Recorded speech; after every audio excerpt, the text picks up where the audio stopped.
It seems like, to be fair, there's more ethnic minority actors in stuff, kind of dotted around. You'll have more black people in Corrie or EastEnders, but there aren't. But that kind of covers the diversity boxes. That's what I'm feeling now. So now the BBC will be able to say EastEnders, that's one of our ethnic shows, and so is Holby City. But really, where's Desmonds? But my question is anyway, what can be done about that? Mm-hmm. I actually feel that Desmonds, whilst a really fine comedy, was a comedy of its moment, of the period in which it emerged, where I think, without kind of historicising it, it was a moment where it was the kind of post-Windrush era, where there was a significant number of immigrants from the Caribbean and parts of South London, and it spoke to that kind of moment.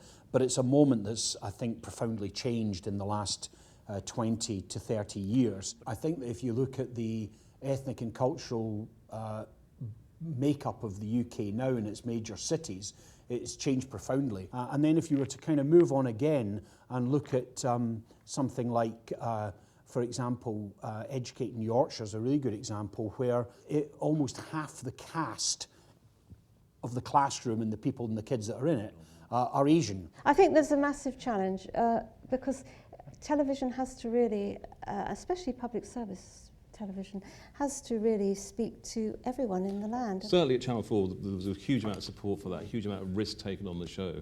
So maybe we need to shout about them a bit louder when we're doing them and not just put them on and hope that does the job. You need black and Asian and Kurdish and everyone else in there on the programme making, not someone like me doing it. If you want to look at the people who apply for quiz shows, you are looking at, it's going to be 90% white, it's going to be 65% male, and it's going to be almost entirely, there'll be 5 people in wheelchairs, and there's fewer people to choose from.